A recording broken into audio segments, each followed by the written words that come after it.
Hello everyone and welcome to episode 5 of Let's Talk Trackmania, your weekly rendezvous to talk everything Trackmania, everything that touches our beloved license from general stuff and rather creative to the competitive side of the game. I'm Thomas Mengozi, aka GGeek, and coming with me, standing in for Eirik Holdal, who unfortunately could not be there this week, we have our boy Turbo, and alongside him we also have Scotty. How are you doing, gentlemen? Yeah, I'm spectacular because I can see Turbo now instead of Eirik. Yeah, I'm spectacular as well because I can see my love, Scotty. No, but jokes aside, no, just kidding. I'm fine. What about you, man? How are you doing? Doing pretty good. Recovering, quote unquote, from the Centauri Solo Tech Cast, which happened over the course of Saturday, which was actually pretty great, despite some of the controversies that we had during round 3.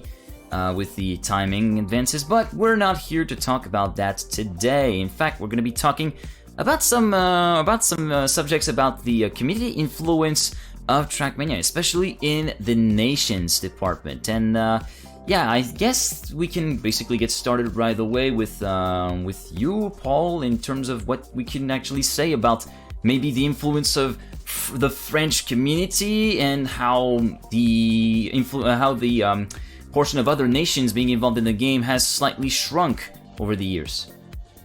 Yeah, sure. I mean, this was something I've kind of discussed in little kind of dribs and drabs over the last few episodes we've done.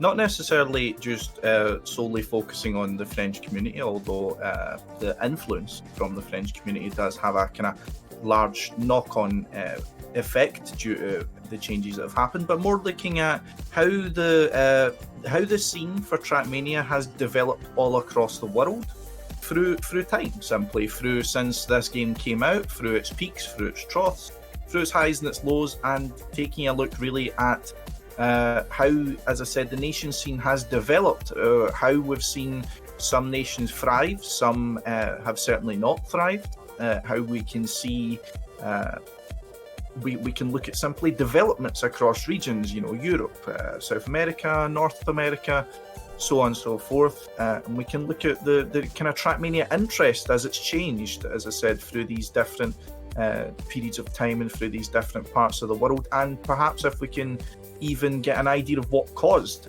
these sort of events and what that means going forward, especially on the new game. But I mean, before I would kind of present my case to it, I mean, first of all, just kind of off the bat, what are your guys' observation, well, at least of the scene at the moment, and how you see it, if we would kind of isolate my question into the nations scene at the moment, as in, the different scenes of the different countries. I mean, how do you guys look at that as it is at the moment? Well, one thing's for certain, French scene has always been thriving, and it's more thriving than ever before, and that at the expense of other, staying within Europe, to other European countries. I mean, we still have a really strong contingent in Germany. Like, there are a bunch of really great German players, some people that are actually on the rise up in said country. Also, the Netherlands is somewhat well represented, all things considered. But in terms of other countries, when you go towards the eastern part of Europe, the numbers tend to dwindle a little bit. Of course, you do have standout names. For instance, from the Czech Republic, you do have Kappa, you do have Novice, who is on the up and up and up. You have Danik B, and for Slovakia, mostly you have, there's Tween, first of all, but you also had, for Czech Republic, you also had Kubais and whatnot. But other than that, there aren't really much in terms of actual scene being developed that is actually being developed in the eastern community, because it seems as though there wasn't really much. There's Rezo 2 from Slovakia.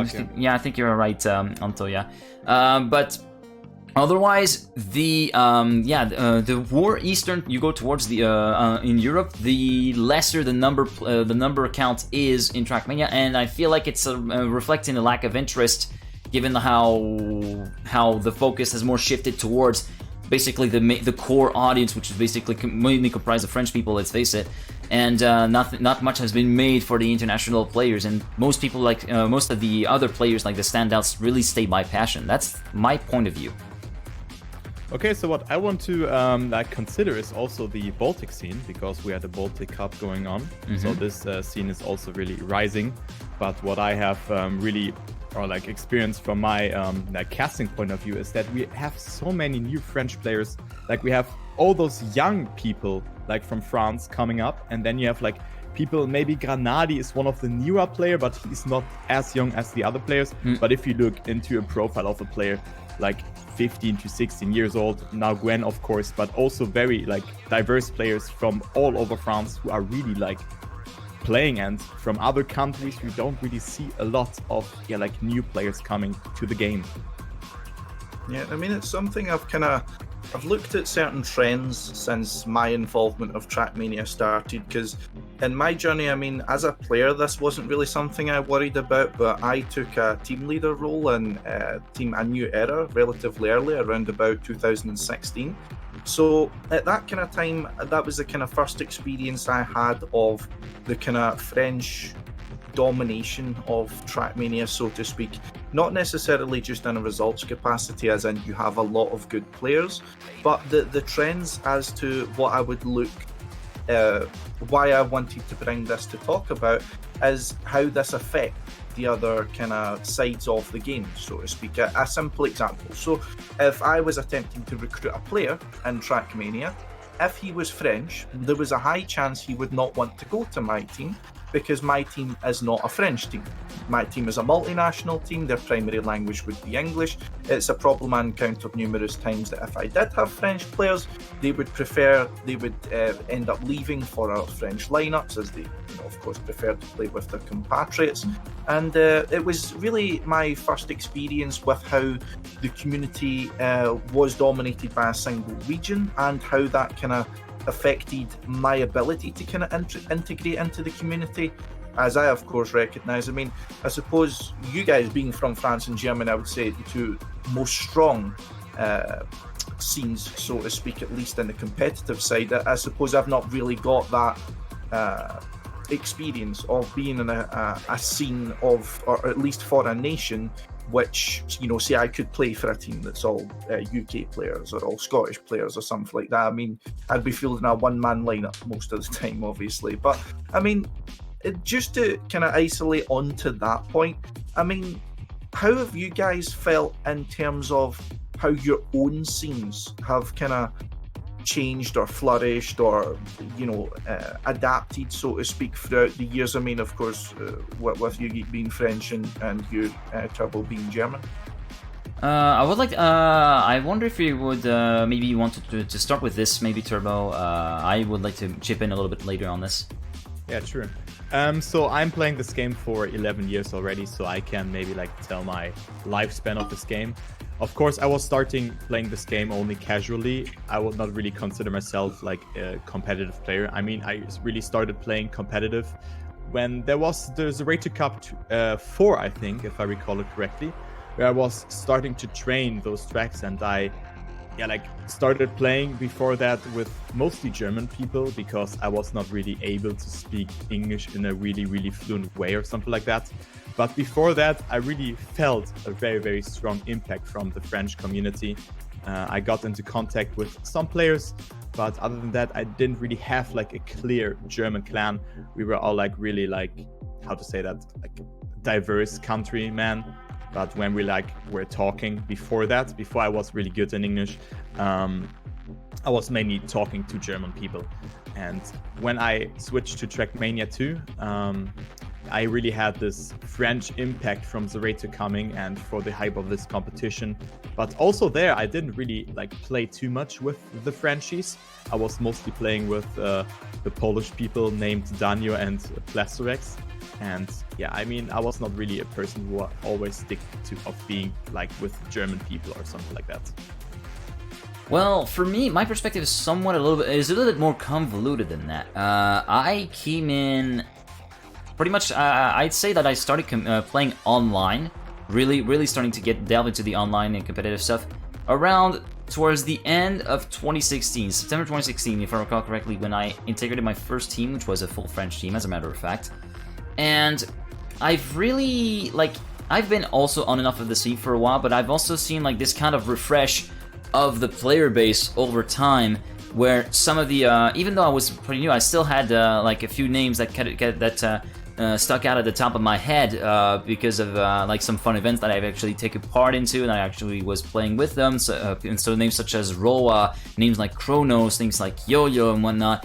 And I started seeing those people were less and less involved in a way that they don't really participate in many big competitions, well, for many various circumstances, like real life studies and whatnot, or general lassitude of the game over a certain period of time, and that can happen.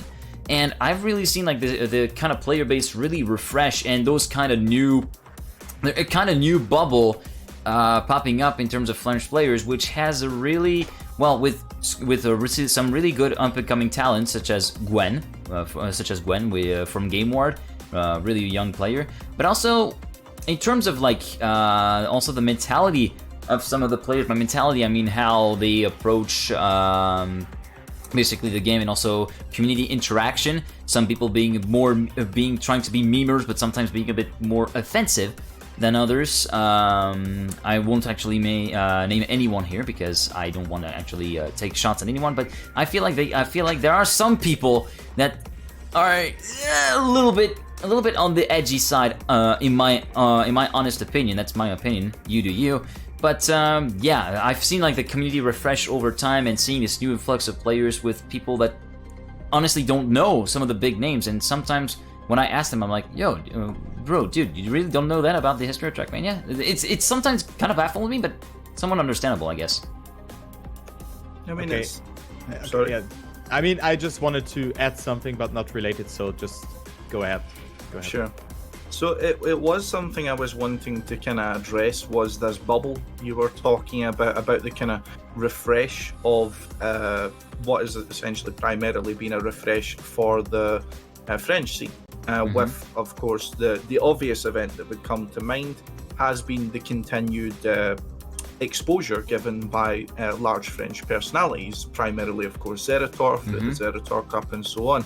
And what I've kind of observed of this is this hasn't really led to a refresh of a refreshed player base or a refreshed interest in the game anywhere outside of France, which was why this has kind of continually been on my mind, as I do view that as a possible long-term issue. Now, what I mean by that is a very simple thing that I found when I was kind of, thinking, what am I going to talk about in this subject and so on. I'm quite an active follower of the kind of Trackmania scene. Who's going where, who's joining the scene, who's leaving the scene, who's playing what and so on. But something that just kind of jumped out at me when I looked at it is, I believe it's on the Trackmania News Discord. If there is two specific channels on it, that's Recruitment Notice and that is No Clan. Now, for both of those channels, if I remember correctly, I looked through a span of 2 months, and there was a grand total of 2 players on that who were not French. And if I remember correctly, there was no teams whatsoever who were recruiting which was not already a French, organisation or team, or were not looking for French players. Now, this isn't necessarily to present this as a bad thing. Now, what I would like to then present as my kind of point of discussion on this is, how does this affect the rest of the Trackmania scene when the only new players coming into your game are French? As of course, I mean, when we were talking initially, you're mentioning things like Germany having strong participation, you're mentioning the Netherlands having strong participation, Slovakia. When we think of your Nations Cup and Tech at the very least, those are some teams that would stick out to you as very, very strong performers. However, when you look at those lineups, I mean, you will struggle to name one player from their lineup that hasn't been in the game for at least 5 years. Indeed. These aren't new players coming into these teams. These are old players who have been playing for an extremely long time, who are already invested in this game. So, I mean, the reason why I mention this as potentially being a long-term issue, what happens when these players start to drift away? What happens when these players, start getting into their late 20s. I mean, some of them already are, of course, starting to get into their 30s, and eventually leave when the player base has only been refreshed with French people. I thought that was something that interested me as to what you guys thought that would lead to going forward. Well, if I might chip in about this, the fact that the player base is only getting refreshed regularly with the exposure of Zerito, but only refreshed with I'd say 95% of new people coming in that are only French, it kind of feels like, I know this might be a bit of a stretch to actually use this word, but segregation. Basically, it's pretty much like the French community and the new French communities appropriating themselves the game, and in that way, it kind of makes it feel like, with the player base comparisons between the various countries, it may seem for the players from other countries like, I'm not sure if I really want to be involved in that, because if there are some resources, they're mainly gonna, if there are resources for playing the game, there might be mostly resources in French, so I might actually not be able to talk to anyone who want to play with me, because most French can't speak English. That's a well-known fact, and I'm the exception that actually confirms the rule. Although, yeah, that's just, I know it may not be true for those kind of things in Trackmania, but it's just those first impressions and first assumptions that can really make the difference. And those first assumptions with the player numbers going, mostly French community, I'm assuming there are poor resources, I don't think I want to be involved in that. So yeah, there could be, in turn, that could really be harmful for the game. I could see that as a double-edged sword, really. On one side, you get the game really popular, but on the other, you don't really cater for the other communities in terms of content, in terms of incentives of actually playing the game for other countries, like creating small communities, to actually help grow the game outside of France and into Europe. And yeah, in the end, the other player bases tend to dwindle and eventually would come at a null if when all the players that are going into the late 20s, early 30s, and even sometimes their 40s for some of the players will eventually leave the game. So what I also wanted to add is here, the development of the German scene is that, like you've mentioned beforehand already, Paul, is we have players who are really, really long to the game for me. And I mean, for all of you, like 5+ years. I think this is also applying for everyone in the chat, or for almost everyone in the chat, playing this game for almost over 5 years. And I mean, players are leaving the game, like you've already said beforehand, and it's hard to get really new players. And I see that in the Nations community. And then you have players who are playing for 10+ years. And since Trackmania is a game which is really easy to learn but hard to master, it is very hard for new players to really grasp the game and really get along with it and learn it, like in the way players have 10 years of experience. And I have an example, like Polmar, maybe you know him, he's a Nations player. I was following him at his journey where he started playing the game, and he really stepped up very fast. But I mean, he's really an exception of the players, because like there are 100 or maybe thousands of players who start playing this game and everyone knows Trackmania for sure, and are not really like having the ability to step up at this pace or have the will to really step up. So this is like a thing that is really hard, because if a player wants to play and wants to play in the competition, they need like 1,000+ hours to get good into the game. And why not playing like the newest game that comes out, for example, Fortnite, which is rather easy to get used to because everyone is on a low skill cap or in a low skill level. Yeah, I mean, interesting kind of points there, and what I was wanting to next kind of go into is what Eirik has kind of mentioned there. It is important to mention that at least in terms of the game itself, it's not necessarily that Trackmania is being overly popular in a certain place. I mean, it is a popular game in France, but not, magnanimously, that's the wrong word, but not spectacularly more than any other games in France. It's not like #1 game in France. But if you were to kind of look at a leaderboard, so to speak, you would find Trackmania in France most likely, at least in interest levels. If you were to tell people to pick 10 games, they might then be likely to pick Trackmania as part of their top 10 outside of other familiar esports titles, perhaps. I mean, of course, I'm not French, but in the other sense of things, unless you were to ask very specific people in the rest of the world, then Trackmania, like if you were to ask me in Scotland, then yes, I would know what Trackmania is, of course. But if you ask 100 other people in Scotland, they're going to have no idea what Trackmania ever was. Or maybe, oh, that's the game I played, 15 years ago or something Indeed. like that. They associate it with an old memory. They don't associate it with someone or something that's still going. I mean, you look at old Reddit threads or old Facebook groups, and you see people coming back and being like, oh, this game's still going and things like that. So it's a lot of old memories coming from people who are kind of outside. But the $1 million question as kind of posed by Eirik, still supporting us from the sidelines, but what is then to be done about it? And a great suggestion there is by of course, with this now being under a Ubisoft umbrella, having the kind of sub-offices of Ubisoft take an active interest in spreading the influence of Trackmania, be it such a versatile game that you can essentially take anywhere. But one of the problems I've kind of observed in how Trackmania approaches its own exposure is how the key problem for a lot of professional players has been, in terms of myself, or in terms of a lot of other, Europeans, or, a lot of other kind of pro players, for example, especially the North Americans,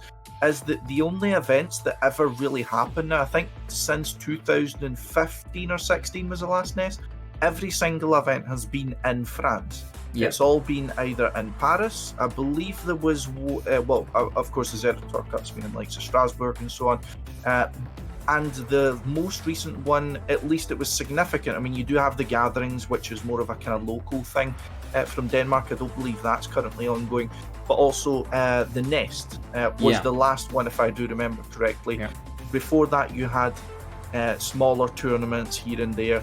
But what I would kind of like to raise as my point from that is it feels like the effort's going towards expanding that. So, looking outside of France for potential events are only being done by members of the community and not by the actual developers themselves. I mean, you have Eirik, who's been reaching out to the likes of Ubisoft Nordic to try and look through try and get the Nordic scene sorted.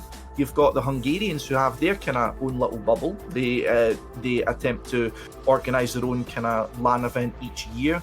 And also, I believe the Baltic scene is perhaps exploring some sort of opportunities there. However, I might be speaking out of turn there just from just kind of paraphrasing, so to speak. But it shouldn't be members of the community that have to do these sort of outreaches. I mean, we've seen at the turn of the year Massey's release about him pretty much setting in stone a deal with ESL to have LAN events all over Europe, but Nadeo ended up turning that down. Of course, I don't know why. I mean, I've crossed that road many times, but I mean, what do you guys think?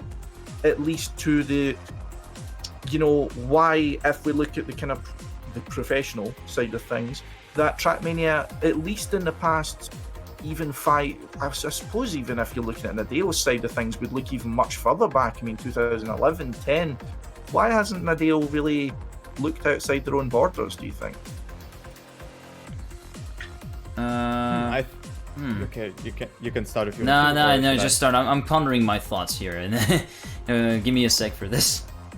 Yeah, I mean, it's a really tough question, but I think it's mainly because of the intention, what Trackmania used to be about. That, for example, it was designed to be an arcade game, for example, Trackmania Turbo, but you're going way back. So yeah, I mean, we had some events, but not events that were really organized by official Nadeo or Ubisoft or whatever, but I mean, it was before Ubisoft.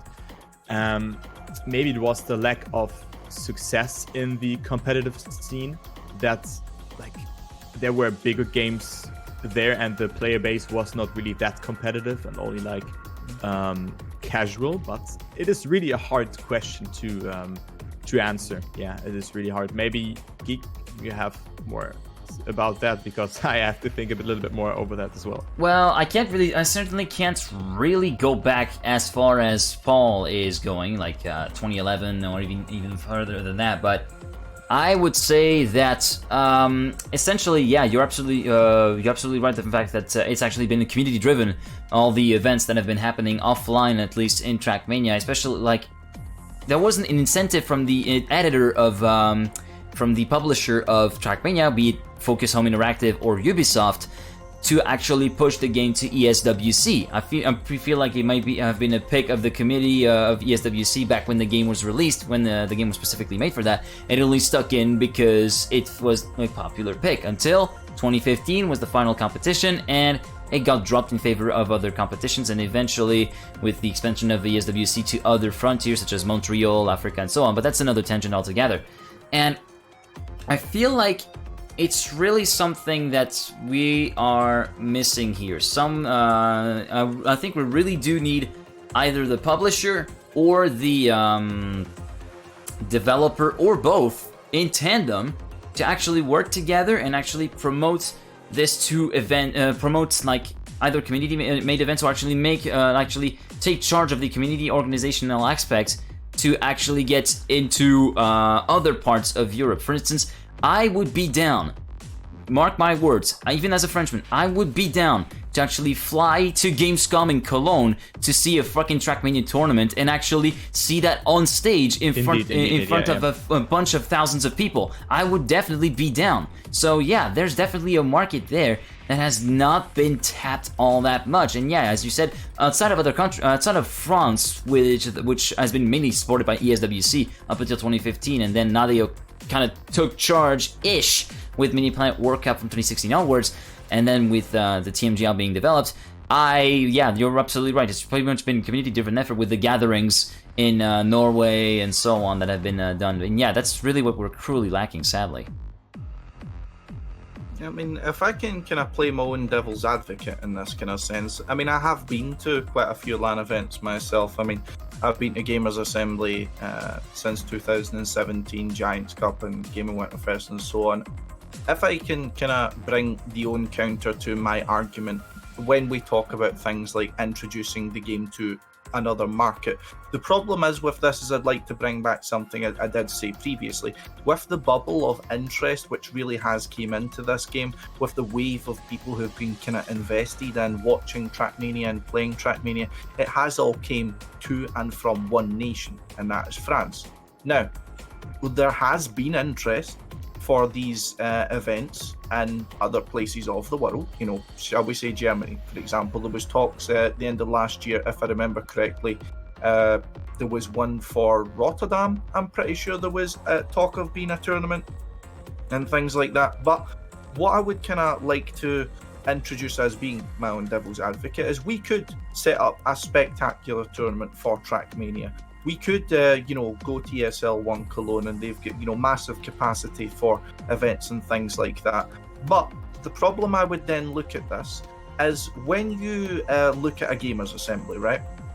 You look to the truly competitive players, and there will be roughly evenly split, if not dominated, by outside of France. You know, the proper top level competitive community is quite diverse. You see people from the Czech Republic, from Slovakia, the Netherlands, Germany, UK with Pat, not myself, Canada if Carl decides to make the trip, and so on, you know. But when you look at everywhere else in that lineup, it will all be French. Now, what would happen if you then bring that to Germany? Now, when you look at the French people who sign up, sure, you see your old names coming back, you know, like, you know, God Desper or so on, or some of the old AAA guys, the old 3D Max guys coming in to just have some fun with friends, or some new players coming in to get their kind of first taste of the game.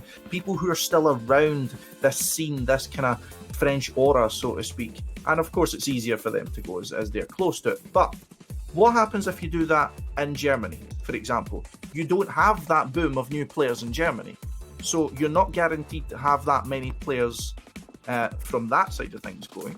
And from the old kind of, the older generation of German players, a lot of them, I mean, you might be more knowledgeable about this, Turbo, but a lot of them have kind of took themselves back to more casual sides of the game. I mean, we see it at least in terms of German speakers. You see, like, the poker now, just as part of like hunting teams. We see a lot of like the old Easy Killer or hardcore Power Driver guys playing short minis, you know, hunt cups and all the rest of that. I mean, if we were to host a tournament elsewhere, I don't know if I would expect a lot of your kind of casual or not so serious German players to go. First of all, even to spectate, I would still expect a good amount of people. You know, this would be a chance to see a tournament in Germany. And on the other side of things, I don't know if I would see as many people invested, because these scene have been out of the limelight for so long. I mean, I think it's something you'd need to build up before you can just throw a tournament into another region, because I mean, I heard their plans for where they were going to host the new Trackmania Grand League. It was to a scene which we just didn't have. We didn't have people. We've had people before, but you would be doing a tournament for people who don't know what's happening, or you know, maybe 3 people in the crowd have played the game before. You know, that's my concern if I play my own devil's advocate. But I definitely think there is potential. I mean, there's definitely potential, and I think that if you would host, like, let's say the thing is that they will host a Trackmania tournament at ESL 1 Cologne or something like that. If they would do that, everyone, if you look at the player base from Trackmania Nations, for example, you have 1 million registered German people. So everyone kind of has come into contact with Trackmania, but they have left the game for 10 years aside. They are aware of it, but I'm not sure if it's enough. I mean, Trackmania is a really easy esport to understand, but I think it is not enough for them to really pick up the game again, because maybe they think it is too hard because of their prior experience, or just played casually, like players are doing right now in Trackmania Nations. The Nations community is really active, but they're like only hunting like classic tracks, not really going for competitions. There are some competitions going on in Trackmania Nations, but this game is slowly really going extinct. I'm seeing that players are retiring, not new players are coming, and if they're coming, they're only playing for casual or for nostalgic reasons. So I think this game, I mean, it is a dilemma that we have in general, that players are at Nations and at Trackmania too.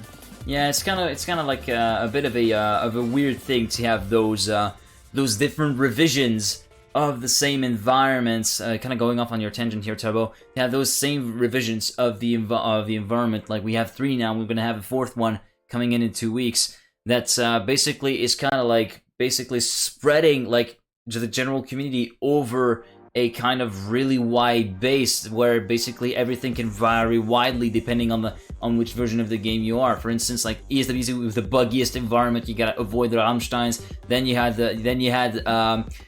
TMNF, which is basically the same bugs with a bit heavier car. Then you have TM2, we're mostly rid of the bugs, and then you have the new TM, which has no bugs at all, with really different driving styles. And some people feel like feeling like, I'm not really CBA to relearn the mechanics of the game, even if most of them are the same. Relearning how to push some of the tracks that have been adapted, like how the max out tracks and whatnot. There's definitely a little bit of a kind of rebuttal to actually having to relearn some of the principles of the game to actually port over to the new installments. So hence the rather slow uptake of player numbers,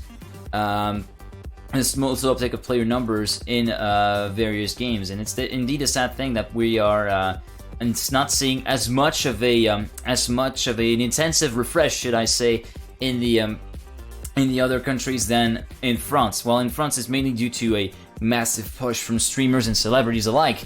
But yeah, I feel like we do need. I feel like we do need people who actually have played Trackmania, like to come in touch back with the game, to actually re-give them a taste of the gameplay, and basically show them how exhilarating it can be, even with other various activities that is linked with the game. Content creation, mapping, skinning. There are definitely a lot of stuff that you can cover in Trackmania, and people who have touched the game 10 years ago seem to have kind of fallen out of touch with that side a little bit. I don't know if I might be talking on my ass here, Turbo, so you're gonna have to fact check me on that, but that might be something that people might be starting to lose sight of when they just focus on the game, and eventually they become a bit a bit bored of the game over time and decide to quit it, overlooking some of the other aspects. And that's definitely something that we should remedy with getting streamers in, like people who have who want to discover the game and actually show them. But Trackmania is definitely something that is exhilarating to play. I know that I'm having fun. I know a lot of people are having fun with the game, and I feel like the more the merrier. I mean, what I can just tell you from that is, or what my experience is right now, that YouTube is playing a really tremendous role with that. That people going into chats, into stream chats, saying, "Yo, I discovered this game. This got recommended to me," and now they're really getting it up again and stuff like this. So, like, YouTube is a really important factor for the development of Trackmania, since Trackmania is getting bigger slowly. But I mean, the numbers are speaking for the game, that Trackmania is growing, but not as much as it really is a contender for being like one of the biggest games out there. Yeah, true. And you're mentioning that YouTube is definitely a big part of the future of Trackmania and actually bringing influx of new players. And I know this might be sounding a little bit counterintuitive. I'm gonna mention one creator here. I think Virtual, among others, could be our best flag carrier for the Trackmania community, because with the content that he makes, and also like he mostly has deep knowledge of Nations Forever, but since it can be mostly ported over to the new game, I'm pretty sure we're gonna see some pretty good content for the next Trackmania over the next few months, and I'm quite essential that Virtual will play a huge part with if he just produces content for the new game, which I really hope he does, for actually expanding Trackmania outside of fronts in terms of actually content like social media reach, for instance. For sure. I mean, I think our content creators we already have in the game are going to be very important as to how the scene develops, at least internally, over the next year or two with the new game coming out. This is crunch time, this is where essentially the first impression gets made for a lot of new players, is when this game's fresh, when it comes out, what kind of hype, what kind of impression it's going to give off to people who are maybe getting this shown to them for the first time. What I think is the most important thing, though, is if, say for example, if the weight of some organisation like Nadeo, or if it is going to be official, or if it is going to come from orgs making it push or whatever, it needs to be towards people who are focused on going forward with the game. As what I would then reference to going forward for is a lot of the content creators we've got at the moment. We're finding a lot of the times with the events they're going to, it is going back to games like Nations. It's going back to ESWC, and well, of course, I've enjoyed those games, and I don't want those games to kind of go away or anything like that. I feel that the best thing for Trackmania as a whole is for people to move forward with the effort of the new game, to be a part of that hype. And I mean, it's not necessarily that I would put anything towards them as their responsibility or nothing like that, because they are content creators, and it's free whatever content they wish to create. But of course, this is just simply saying what I would like to see. I would like to see the communities moving forward. Well, I acknowledge Trackmania is a pretty stubborn community, I believe is pretty fair to say about ourselves, but I would like to see the Trackmania community moving forward together onto the new game. We do have the separation between the games already, which I would like to get onto a little bit later. But yeah, I mean, I agree with you in the sense that I believe people like Virtual could be. What I've really liked about him is he's been very diverse in how he in the kind of projects and the kind of environment he brings to the stream, whereas I was very critical, at least privately. I mean, I don't necessarily speak out publicly against people. I'm not the one to kind of throw stones at other people, but a lot of other content creators were falling into trends. They were following whatever other trends, whatever other people were setting. They weren't focusing on creating their own ideas, their own content. their own special environment. They were more following what everyone else was doing, where I feel virtual is kind of moving into being a trendsetter than a trend follower, which is why I agree he would then potentially be key. I mean, also like people like Trilux, who got mentioned in the chat already, and people like Zrate way back then really are trendsetters and can bring like new people to the community, or people who, like I've mentioned beforehand, like, yo, I've played this game and I know that as well. And also Kuro, who's right now streaming Trackmania Turbo, and it's just speed running through games. This could also be like a reminder for people that Trackmania still exists. But yeah, what you've mentioned, that the Trackmania community is very stubborn. Yes, I can agree with that. But on the other hand, is that we are also very open to new players. That was it's a bit paradox now, but it's my personal opinion, because when there is like a new person in my chat, or in general a new person coming onto the server, and they're asking questions, we're not like, yo, you don't know that. We are like kindly reminding them how you do that, or kindly say how you gonna do that. So I think it is really important just to be nice, and this is the distinguishment towards other communities, that we are not as toxic as the other ones, that we're really open and like a friendly community. Yeah, that's something I can actually speak for, Turbo, with a little bit of an anecdote. I like, basically when I played like TMNF, like I mostly played offline, but also played a little bit of online server like Time Attack and whatnot in 2011 on my own. Then I had a bit on my FPS game period, like most notably Counter-Strike from 2013 to 2015. And when I came into Counter-Strike as a complete rookie with no FPS experience prior to that, it really felt overwhelming and really bad in terms of like the how people actually apprehend you when you're new to the game, because like isn't as welcoming as Trackmania is. Trackmania is possibly the most welcoming community that there ever is. Like for me, like when I came to the game and entered my first team in 2016, when I came back to the gaming, I entered my first team in 2016, and then I first started to play tech with amateur matches and whatnot. They were actually really, my teammates were really real helping hands in actually teaching me the basics of tech, like how to drive certain corners and whatnot. So yeah, it was really something that really struck me about how welcoming and how heartwarming the community can be in Trackmania, and I feel like that's something we should potentially rely upon to actually welcome new players.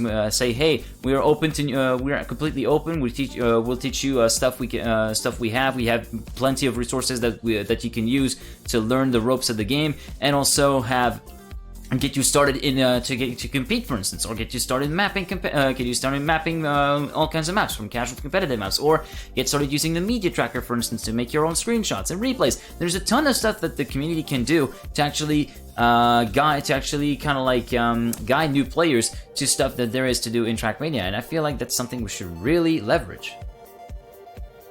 For sure. And just before, I suppose, we kind of wrap up the initial kind of argument I was looking at, I mean, I completely agree with what you were saying there about how we kind of utilize all these different tools to help us move forward. But I mean, something I wanted to mention, just to get your guys' kind of closing thoughts on the kind of the developments of the nations through Trackmania, at least in the past few years.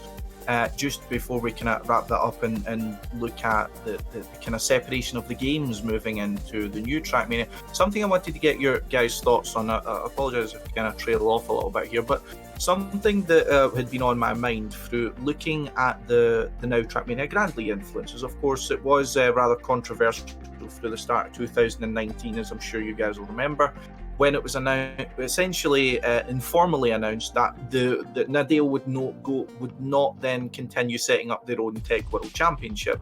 It was going to transition into a new format, which we have now found to be Trackmania Grand League, which I think, I mean, for you guys as well, it's fair to say has incorporated, a different skill set. It's not, just for tech players. It's for it's for multi-style players. It incorporates dirt, little bits of full speed, RPG, and so on. Now, that's of course supported then. Well, I suppose that's fit a completely different type of player I think you guys would agree we've seen different kind of players thriving under this new environment. And what I wanted to get your guys' thoughts on is how this has kind of developed into this situation. Now, just if I can explain what I mean by that, when we look at why Trackmania Grand League became what it is, I would then bring initially again the Zerator influence into the equation. The Zerator influence has brought a lot of people who are exploring different areas into the game, into the competitive circle.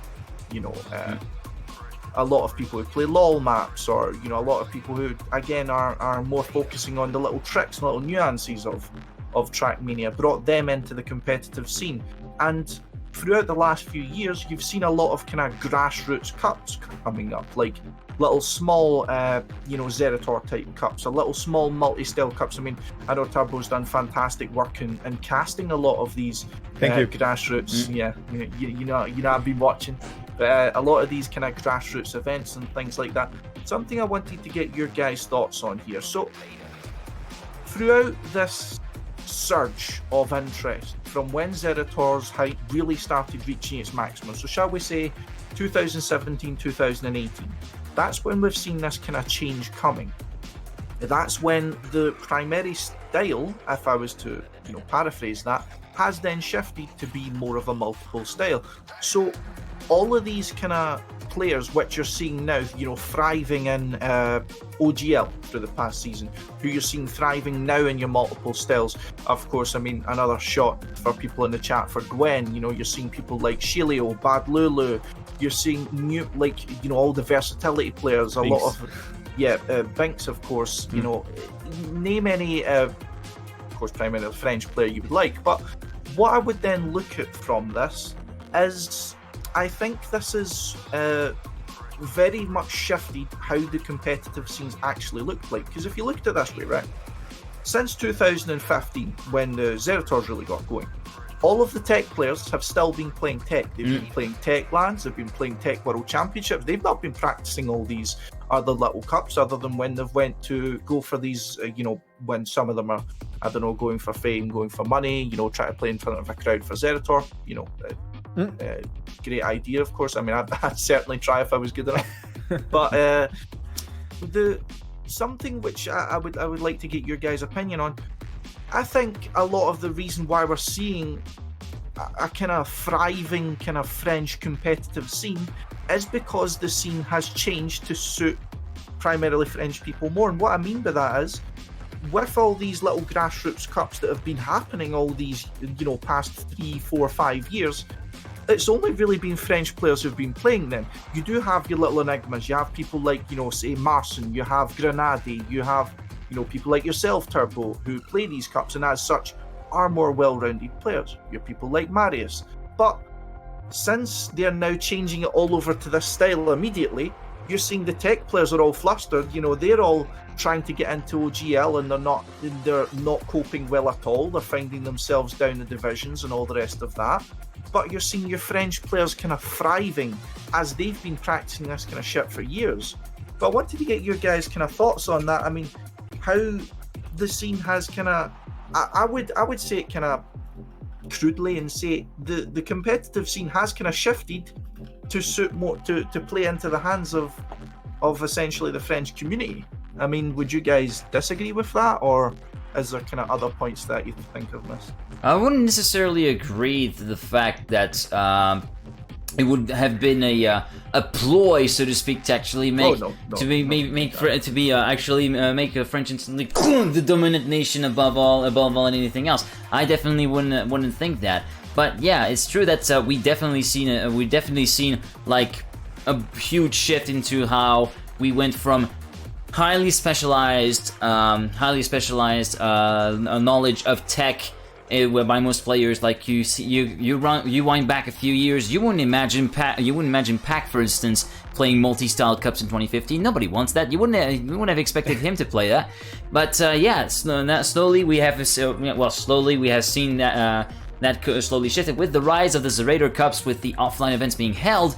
It kind of dawned on Nadeo that, wait a minute, in fact maybe tech might not be the most entertaining thing to watch after all. So maybe we should go over the multi-style stuff instead, and actually have that as our main competition, which meant the sort of kind of pinning the needle like clunk towards the other side of the spectrum, and thus leaving tech players, really specialized players, completely thrown up in the deep end, and having to learn stuff that they weren't prepared for in years. They wouldn't even think they had to prepare for this stuff, and in the end are completely left knee deep in water, should I say.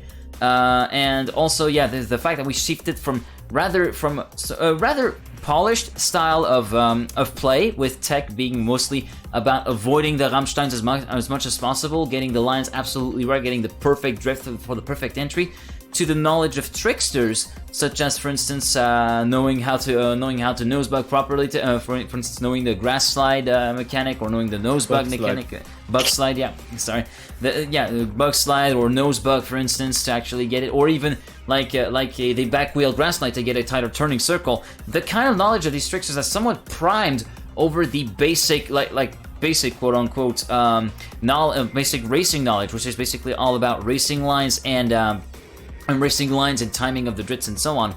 But Eirik saying that he's absolutely right to say that. Now they will change style to suit French, but this is wrong. But they changed the style to attract the big audience the Raider had. Yeah, mainly for entertainment purposes, because when you come to think of it, some people who are not really that interested in the tech scene, or are somewhat new to the game, they get into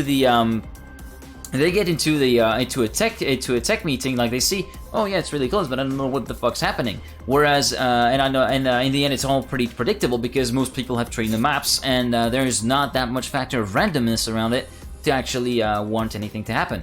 But with the Zerator maps, it really you have this kind of element of, ooh, what's gonna happen next, with those sort of new blocks that we've seen, with some of the wacky transitions that Zerator uses, and also some of the stuff that's upcoming for the new game. Pipes may be gone, but now they are girders, and I'm actually really fearful for that. But that's another tangent altogether. But yeah, some of the wacky stuff that has been incorporated, that has been premiered by Zerator in competitive style maps with his Zerator Cups, and slowly been transitioning over to the more competitive maps of today, like with maps, for instance, by Firestorm, integrating those sorts of things for the Trackmania Grand League. It's really created something that actually brought joy for people to actually follow, because they might expect someone to actually be leading for the entire way, but then that little tiny edge, for instance, that we sticking in the corner, or that tiny little dirt corner that might not be perfectly mastered by the player, will instantly result in punishment, and we'll see him being sniped at the finish line. That's the kind of action that they want to see, and that's basically my whole opinion. That's mainly for entertainment purposes that it's kind of shifted and kind of left everyone who's been more specialized with various styles, such as full speed, tech, and dirt, the three main styles, completely out of their depth. So my opinion is kind of that the casual style has become the professional style nowadays. Mm-hmm. So this is like my result from it. So, and I think because it's successful is because most of the players can identify with this play style, because they have started with that. I'm taking myself. I started playing, I really hated tech back then. I hated it, and I'm not good in it, yeah? And I started playing TDC for fun. I don't know when I hopped in, like TDC 40 or 50, so a little bit way back. And I think tech is really, really, really hard to understand and to really like get a feeling for. And I think it's a good way, because like consider a player like Pack or someone else, he has multiple thousands of hours in the tech environment and knows how to estimate turns. He can really get a map really fast. And then there's other players who really like play casually and play maps that are rather easy. And yeah, they get the like normal feeling for the game, but they don't know how to do the perfect slide, how they can do the apex and everything. And I think this is a really important factor, and this has development over this has changed throughout the whole years that what you were referring to, Paul. And I think it's because tech is really hard and players don't know how to play it. And then maybe there's also the prize money. maybe tech players think, yo, I'd rather practice 3 weeks for this €1,000 competition instead of playing the €100 competition and practice for it 1 week or so. Maybe something like this is also, I mean, we have players like Aurel who learns the tracks like 1 day beforehand and also wins it, but he's an exception. He is a very gifted player. And yeah, I mean, a good tournament that I really enjoyed casting and also Geek casted it was the French regionals. I think this was one of the best tournaments that I have casted so far. Yeah, French regionals were indeed one of the. Well, of course, it's the first edition, so there were a little bit of. There were a few quirks and oddities with some, for instance, some of the mapping choices that were made with some players. That, of course, there's always going to be people that are going to be a little bit discontent with how the maps were. But in the overall, I feel like the maps were genuinely good entertainment, were genuinely providing good spectacle and good racing to watch and also to cast. And I feel like this was really, for a first go, this was really a really good event to actually cover. And I hope that we see more of this kind of like multi-style maps prop up in higher tier competitions and eventually make their way into the official Nadeo competitions at some point in turn, because identities might be good and all, but you can't really keep having. I feel like you can't really keep having them all the time, because even though the only limit in Trackmania is in your imagination, at one point you're gonna be running out of ideas for stuff that sets the track apart. And I feel like I would rather go for a really savant blend of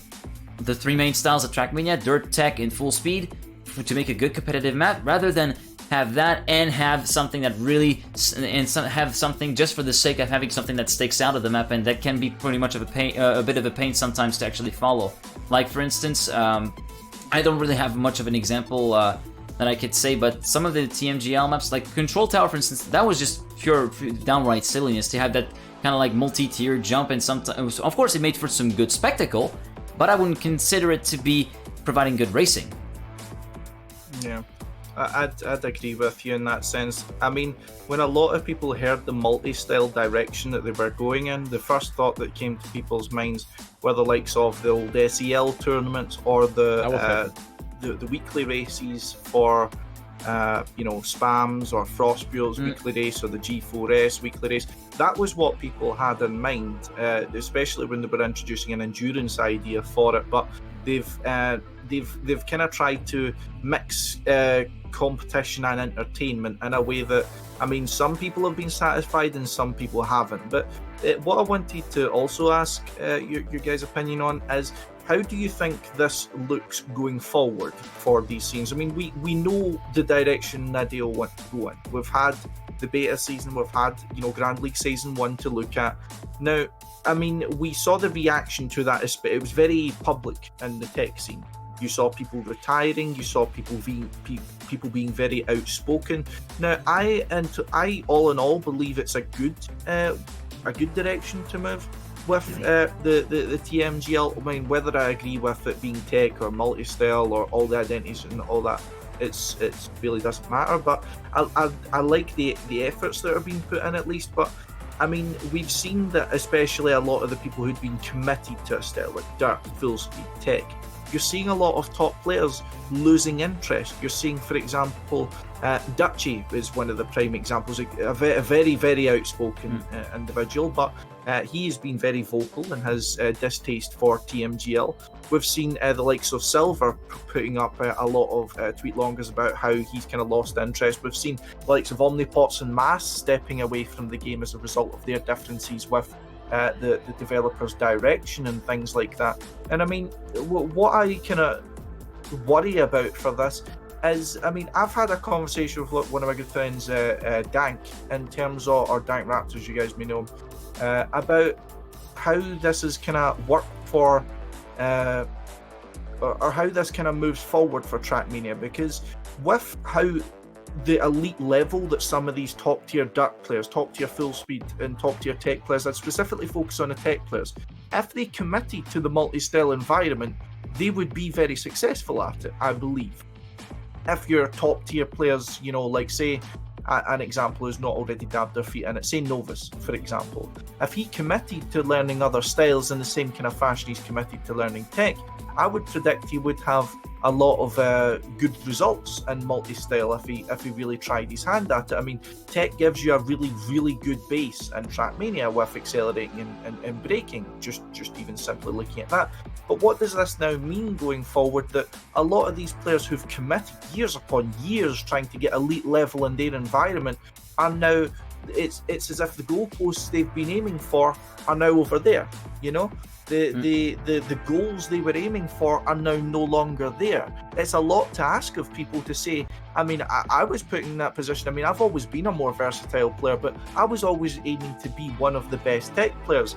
And I've been spending, since 2015 trying to achieve that. And then gets to 2019 and goes, oh, well, tech's not going to be the top spot anymore. And I mean, I've always been a very committed player, so that wasn't something I was going to ponder long about. But there's always that thought that thinks, do I really want to go through all of this again?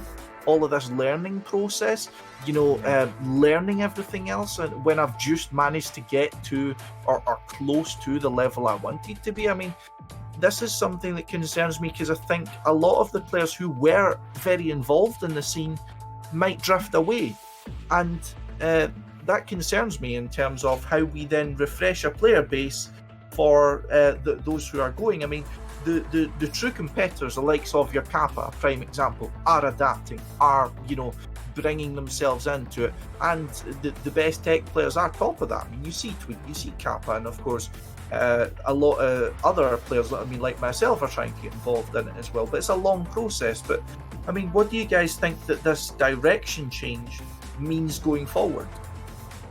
Do you want to start with this, Turbo? Yeah, sure, I will go for it. I think if you are able to grasp or to get the tech style, you're also able, or you're encouraged to learn other things, or you're motivated if you want to become the best. Of course, it is really a lot of work, but you are right. We don't see like versatile player who's like, for example, now the best player on dirt and now a very good player on tech. Of course, there are some exceptions of that, but it is really hard to go for. And I think this really like puts players down, and they think like, yo, I'm not really motivated in playing this game anymore, or like they step down a bit and only play casually. But in the end of the day, I mean, I think it's the right step to meet in the middle, because everyone can like do a certain style the best, and no one is really left alone or aside. So we have some elements of every map, or of every style in the map. So I think it's the right way to go, because you need to make something happen, since players were really like fed up from only watching tech back then. Yeah, as for me, yeah, unfortunately, I would definitely agree with what you say, Turbo. Also, I do ponder your worries about the Scotty, about the refreshing of the player base with when there are so many countries where, in fact, the rate of new players coming into the game is less than the amount of players coming into the main from the main audience, which is basically France. But yeah, I do agree to the fact that it's actually essentially a good move to actually get multi-style maps involved, because even though like you can basically have players that do approach the game a little bit differently. You can have people that have committed to a style for a certain time, such as Kappa or Tween or Pack or Carl Jr. or Spam, that were mainly tech players at heart, that are adapting and getting themselves into the new style. And you said yourself, Scotty, you're also trying to get involved in the action. And another thing you can also have is having players that don't necessarily have a really like mastery level of a certain style from one of those maps, but I'm a pretty good all-rounder. Maybe I can get away with it. So yeah, it does leave it kind of leaves a little bit of a better margin for error, and maybe a less steep learning curve, or maybe a better entrance into the learning process of actually the driving mechanics of the game, for newer players that want to get involved competitively, but also people who have been more playing semi-casually, who have been playing more on like a service for fun, like only time attack and whatnot, that haven't really been playing cups. And yeah, that's basically my main stance. So although, yeah, for the player base concerning, yeah, we do definitely need to sort out how to get new players really readily, keeping readily coming from other countries than France, I meant, into the game, because this is really something where we are cruelly lacking at the moment. I think it's a really good point you make there about how the multi-style kind of push now does make that a lot more accessible to newer players coming in. As I mean, if we continue through the tech kind of push, so to speak, a lot of people would always ask, you know, what would happen if Karyan came back, or what would happen if Frostbill went back. They would always be, of course, great players, but the level has continually risen. Yeah, OG Carl. OG Carl, yeah. OG Carl, yeah. He stopped actively playing, if I remember correctly, in 2014. So he took quite a big break. But these players were, of course, elite level players in their time and in their own peaks. I mean, we look at, for example, Tamarillo, who's just coming back. But again, you know, primary examples would be like, you know, Frostbill and Karyan. That's the name that's always on everyone's lips. But you look at these, the tech level has always been continually rising increment by increment. I mean, it's when you look at old maps that were, say, driven in tournaments back in 2010, 2011, even if it's driven in the same game, people nowadays will go back and beat those records. You know, people are just getting faster and faster. You know, people are refining their technique more and more, which means for new players, coming into tech is going to be less and less viable. It's going to take longer to get to a point where you can relevantly compete, and I think that was quite a barrier, which was a big problem for tech. That is true. And I think with you now saying opening it up for more multi-style you know, players does bring a great opportunity for that, as long as they do it right. I mean, going the kind of way, for example, if you're to go the full Zerator way, where it incorporates a lot of very small tricks that not a lot of people understand. I mean, I don't understand all of that, I won't even lie to you guys, but I mean, I don't think that's the right way to go in terms of how they produce some identities. Not that I'm saying they do go the full Zerator way, but some, for example, one of the first maps in Season 1, you had to do a vertical jump, hit a pillar at the top, and then backflip down onto the road again and continue going. I mean, it took even some elite level tricksters. It took a solid, you know, I was told by Dank, I mean, Matt, who is one of the premier tricksters, if you will, it took him half an hour of just straight trying to actually figure that out.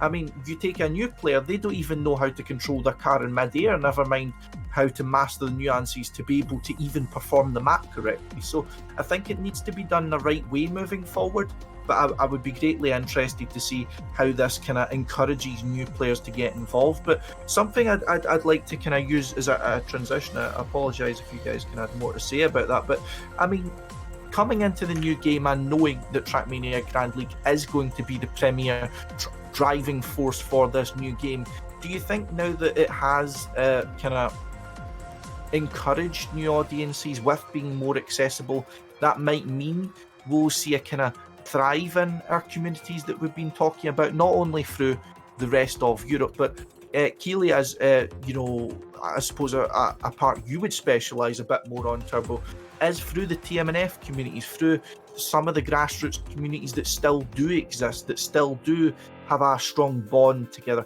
Do you think, I mean, we might even still see them coming into the new game and coming into events like TMGL, or do you think that ship's kind of sailed? So what I have, funnily, like 1 week ago, I was playing some Trackmania Nations again, just like 3 a.m. I was tired of studying. And someone asked me, like, out of nowhere, yo, Turbo, what do you think about the new Trackmania? And then we were coming into the conversation where he was like, yo, I think I'm not gonna buy the new Trackmania. So I think we will still see a split in the game. And the concern was that he was not owning the game, that there's like a subscription-based thing. And it is really controversial. And I think we will see some players going over. And also new players, or like players from beforehand that they had fun, or maybe we are even competitive in the game back then in Nations, would start the game again.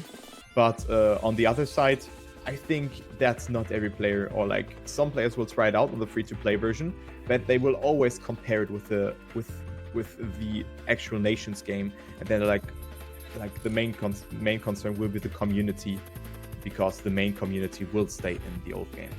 That's like a bad thing, actually. Yeah. I would say that there was. I would definitely agree with you that there's going to be definitely still a split between the different communities from the different versions of the game. There's still people that stay on ESWC, that have come back on TSWC and may stay even on there, for fuck's sake. There are still going to be people that are going to be staying in TMNF and TMUF. They don't want to be coming forward from there. There are still going to be people that are going to be playing on TM2 Stadium, or Canyon, or Valley, or Lagoon. Godspeed to you, Lagoon players, by the way.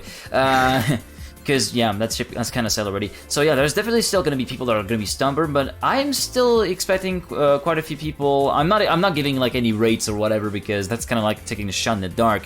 But I would still expect players to actually move into the new game slowly but surely. It's still going to be a somewhat long transitional process, but yeah, I'm still definitely keep on believing that there's still going to be players coming from older environments that are going to be transitioning to the new game after kind of like skipping on one environment because they felt like staying. Also, a small note to actually close it out. People worrying that it's actually a subscription-based model, that they don't own the game. Guys, on Steam, like for instance, if you buy TM2 on Steam, you don't own the game. Even if you try to access Mania Planet servers, you don't own the game. If one day basically all the master servers get pulled from the Mania Planet support, the game is gone. So I would say that argument is not that valid, to be fair.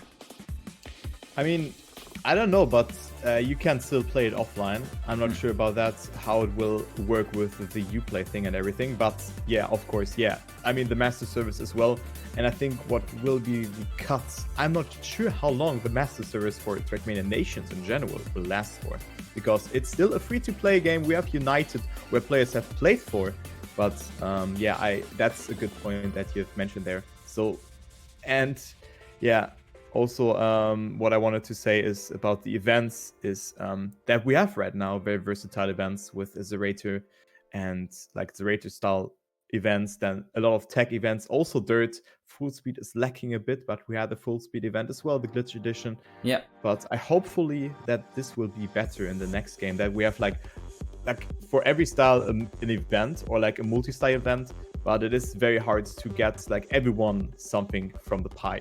It's really hard to really. Yeah, it's a really hard thing, but I'm pretty sure that there's still going to be people in the community that are really investing to.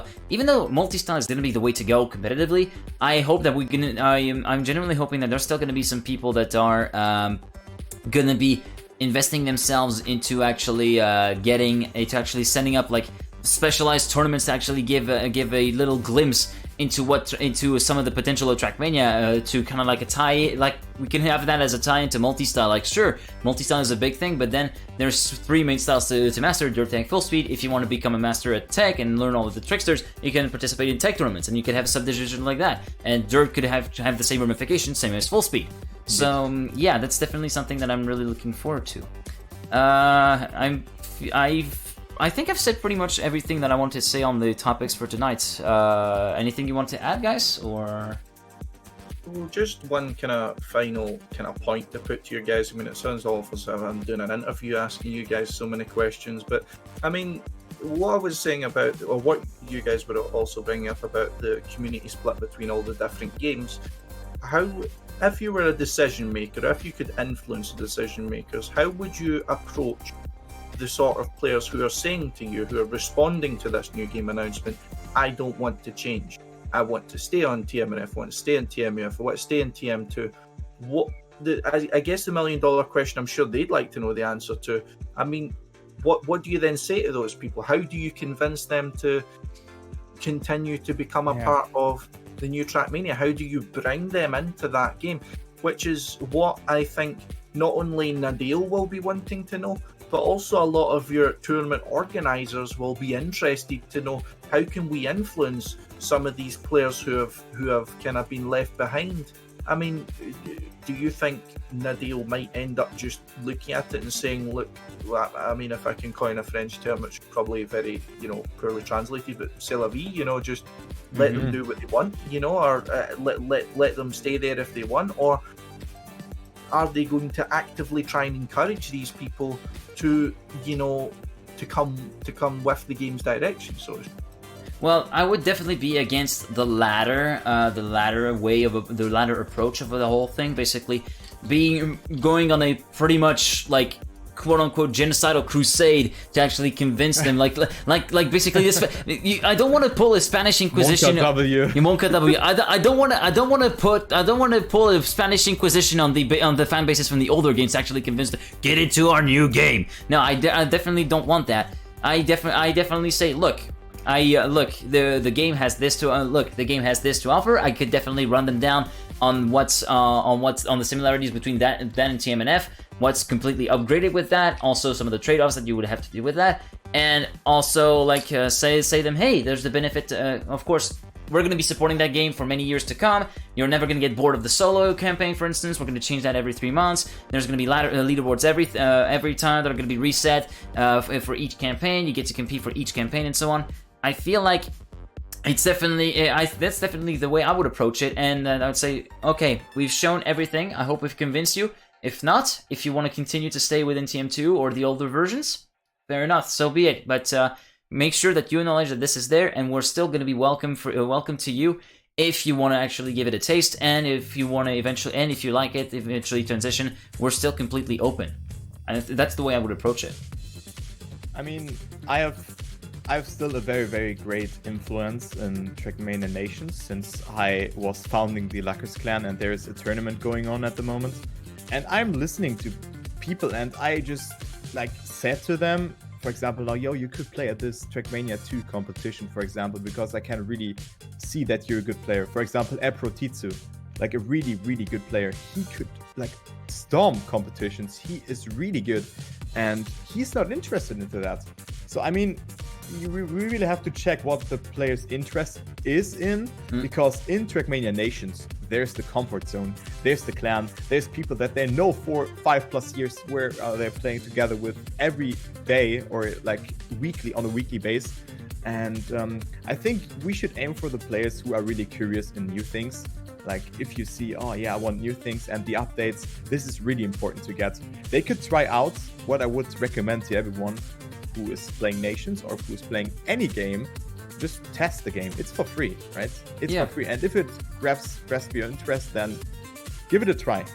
It's not much. I mean, you pay 60 euro for FIFA, and then maybe you play Ultimate Team, you smash controllers, and you play a lottery game. So I don't know how you can play FIFA, but that's something else. Don't be offensive, guys. But if you are interested in new things, then you would definitely check that out. Yeah, I would definitely also take into account some of the other stuff and some of the other interests that people are interested in. Look, sure, it's $60 for 3 years for cloud access. Sure, it's one thing, but first, it's non-recurring, only one-time payment for 3 years. You decide to pay after that if you want to continue to keep your access or not. If not, you can still keep all the content you accumulated. That's fine. Plus, if you make the calculation over 3 years, that only costs you 1.67 euros a month. Yet, and some people are like, oh no, I don't want to pay that. I've all gone enough in attention already 2 weeks ago about that. But some of you guys, for instance me, I'm comfortable with paying that fee because I know I paid for services that I use day to day that cost much more. Even though it's maybe not just a game. For instance, I have Spotify Premium. Spotify Premium is $10 a month. That equates to 120 euros a year, which is basically more expensive than a Trackmania subscription, which is. I feel like you basically have to weigh the for and the against when you're talking about the subscription model. We've already gone at lengths about that in the previous installations and various news outlets have talked about that already. And it's pretty much gone long in the tooth at this point. So yeah, I would definitely take that into account, but tell them the straight facts about it and be really transparent about the pricing policy. Sure. Yeah. So what is actually your opinion? I wouldn't just... Are you undecisive? But what is your opinion about that poll? I'm interested into that as well, actually. I mean, I think there's not a lot you can actively do to encourage these people to get involved. What I think is very important is kind of piggybacking onto a little point you made there, is about establishing a comfortable zone for people to congregate in the new Trackmania. That means clearing up any issues about, servers, making sure that people know exactly what to expect. I think this club idea could be key.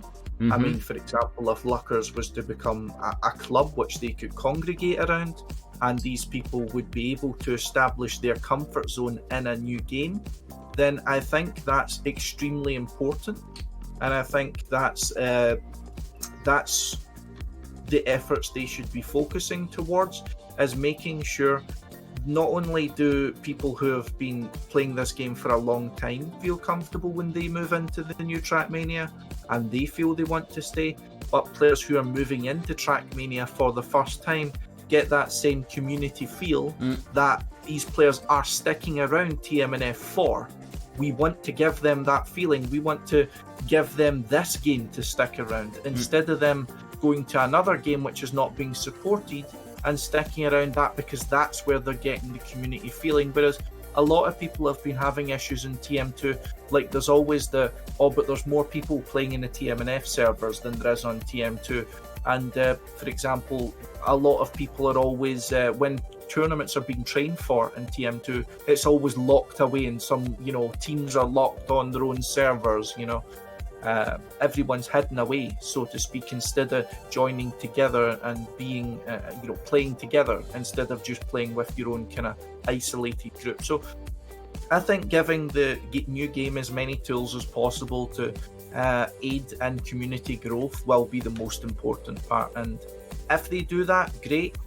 Then I think we could attract some players. I don't think they should actively go out of their way to attract some of these players, because I mean, if they want to stay in that game, that's their own choice, and by all means, there's nothing wrong with that. I mean, that's what they enjoy, and exactly as you've said, that's their comfort zone, and that's completely fine. But it's important to accommodate not only new players but existing players, as your existing players are players who have already given a lot to the community and to Trackmania, and deserve as much attention as getting a new audience in us.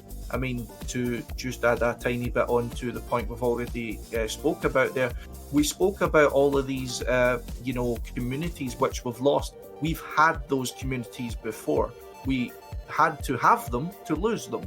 So they do exist. There is people out there who do remember the game, who have fond memories of, say, playing regional tournaments in the Czech Republic, or, in the Netherlands, or, I don't know, any other events. So it's important, if they then do try this game, that they feel that they can unite with commonly minded players who they can become part of the community again. I wouldn't want these players to do come back to the game, end up only finding that the only place they can really join where they'll be able to talk to people is, say, a short mini server, which, everyone's already in their own, niches, or their own cliques, so to speak. So I think make the new game as welcoming as possible for people and let them make their own mind up, as far as I'm concerned. Alrighty then. So as I said, I'll reiterate my statement. I would try to convince them as much as I can, but I wouldn't try to pull a Spanish Inquisition. I reiterate my words on the other player bases to convince them to get into the new game, and certainly not use basically forcing them to move in by threatening, for instance, to shut down the servers and whatnot, because that definitely would be causing an uproar and an utter shitstorm that would be backfiring with such a force with Nadeo that it would be kicking themselves. But that's basically my stance. I feel like I've covered everything. Anything else, gentlemen? So, okay then. Maybe the chat. Maybe a few questions in the chat if you want. Okay, Kid asking where your Celtic flag is, Scotty, because he put this on the wall. Down there at the moment. I'm moving it. I'm moving around my room a little bit. You can see things are a little bit chaotic, or more chaotic than normal. So 80 minutes. That's. No. Well, it seems as though we don't really have any questions coming in. No questions coming in from my chat. I will definitely pick up a point from Beridog, but before we close it out for this Let's Talk Trackmania, I listened to a few Trackmania videos that mention controversy of the new game, and I don't know why, but more than half were mentioning or assuming that the game won't be updated, which is bullshit. And I absolutely agree, Beridog. That is absolutely bullshit. The fact that some people definitely don't go out of their way to do the research, and actually miss one of the points of the game being priced that way. The fact that Nadeo is going to update it every so often. They completely miss the fact that the campaign is not fixed. It's going to be seasonal. I don't know. And what the fuck Deluxe actually coming in? Do you think Trackmania can actually grow in China? I mean, anything can grow in China. I mean, Okay, Yeah. I'm out. Jesus. Oh boy. Well, fucking hell, dude.